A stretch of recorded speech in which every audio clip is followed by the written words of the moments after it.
मानता है जी, मानता है? नहीं नहीं, जो सुनते हैं उसको बताओ, जो सुनाते हैं लोग हाँ नहीं कि मानता। आर्य समाज मूर्ति पूजा को नहीं मानता, ऐसा सुनते हैं जी नहीं? जी माता जी। बहन बोले करो, अरे भोजन किया ना आपने सबने, आवाज आनी चाहिए। तो सब लोग कहते हैं कि जी आर्य समाज तो मूर्ति को नहीं मानता, आर्य समाज कृष्ण को नहीं मानता, आर्य समाज राम को नहीं मानता। इस प्रकार का मिथ्याचार फैला हुआ है, नहीं है? जी जी। और ये प्रक्षेप लगा दिया गया, चिंतन कोई नहीं करता, बस ये दुष्प्रचार किया गया, आर्य समाज पर प्रक्षेप लगा दिए गए। लेकिन मैं यहाँ आर्य समाज के मन से अधिकार पूर्वक कहना चाहता हूं, यदि सच्चे अर्थों में कोई मूर्ति पूजक है तो वो आर्य समाज आर्य है, समाज है यदि सच्चे अर्थों में देवताओं को मानता है तो वो आर्य समाज है। जी। आपसे मैं वार्तालाप करना चाहता हूं, एक परमात्मा की बनाई हुई मूर्ति होती है, एक इंसान की बनाई हुई मूर्ति होती है। मैं आपसे पूछना चाहता हूं कि परमात्मा की बनाई हुई मूर्ति असली होती है या इंसान की बनाई हुई मूर्ति असली होती है? बोलो। परमात्मा की बनाई हुई मूर्ति असली होती है, जो इंसान की बनाई हुई मूर्ति है वो नकली होती है। नकली होती है जी।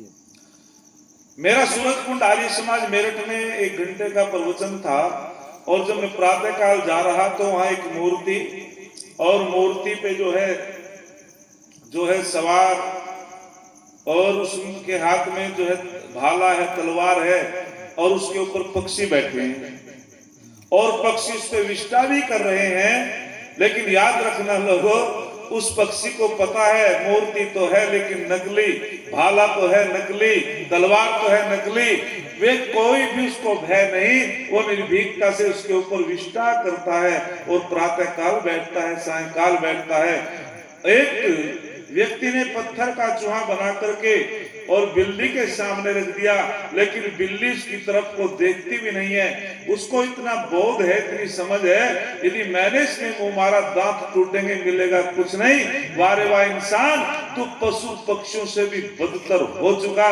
तू नकली मूर्तियों को परमात्मा मान बैठा, नकली मूर्तियों को माता पिता मान बैठा, देवता मान बैठा।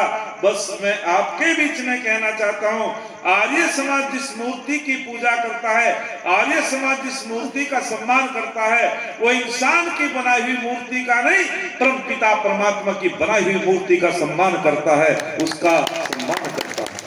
बहुत अच्छी। और परमात्मा की बनाई हुई मूर्ति क्या है? परमात्मा की बनाई हुई मूर्तियों का वर्णन उपनिषदों में आता है। मातृदेवो भव, पितृदेवो भव, आचार्य देवो भव, अतिथि देवो भव। ये और स्वामी दयानंद ने तो इससे भी आगे बढ़कर के कह दिया।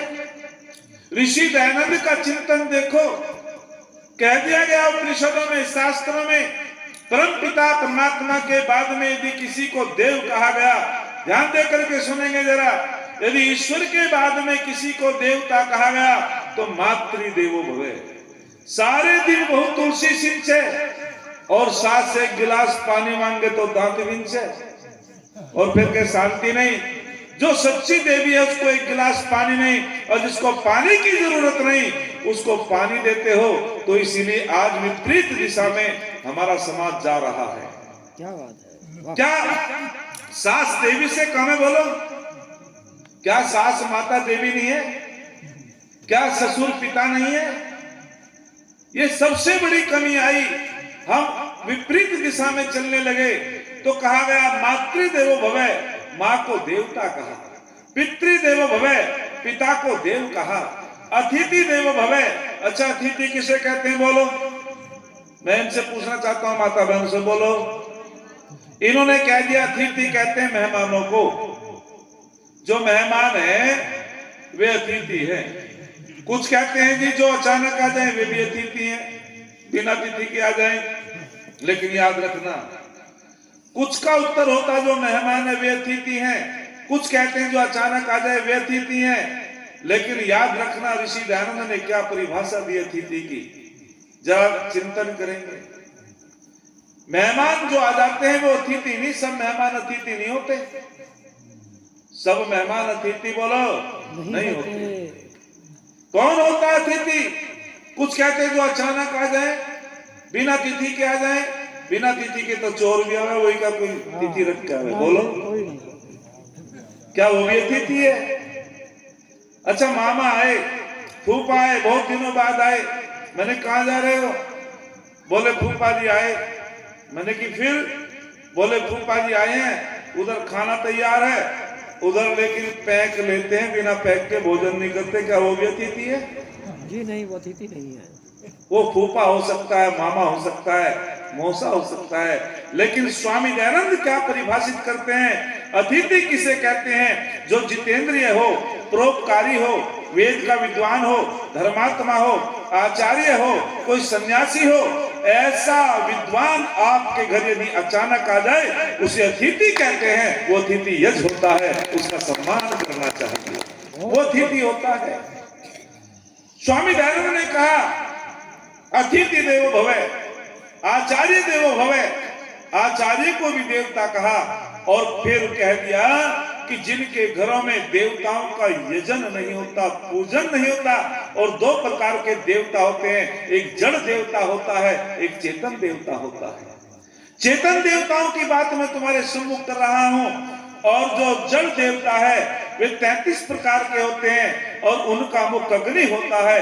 अग्निर्वै देवाना मुखम, अर्थात जो अग्निहोत्र अपने घर में करता है, वो सारे देवताओं का भाग देवताओं को देता है। जो अग्निहोत्र हवन अपने घर में नहीं करता, वो देवताओं का भाग देवताओं को नहीं देता, उसको पाप लगता है, ये शास्त्र कहता है।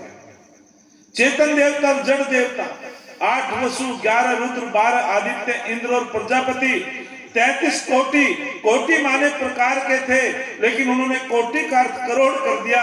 मैं आपसे बताना चाहता हूं 33 प्रकार के देवता होते हैं, 33 करोड़ देवता नहीं होते हैं। यदि कोई 3300 देवता भी गिनवा दे तो उसको मैं बहुत बड़ा पुरस्कार दूं। करोड़ की तो बात क्या है, अर्थ का अनर्थ कर दिया गया। तो ऋषि दयानंद कहते हैं कि जो अपने घरों में देवताओं का सम्मान नहीं करता, वो अभागा है। एक नौजवान ने कहा स्वामी जी कैसे करें कि अपने माता की आज्ञाओं का पालन करो। माँ को भोजन की इच्छा है, उसके अनुकूल भोजन दो।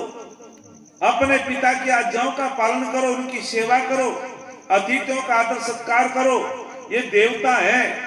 एक नौजवान ने कहा यदि किसी के माता पिता ना हो तो वो देवताओं की सेवा से वंचित हो सकता है, स्वामी जी फिर उसे पाप लगेगा।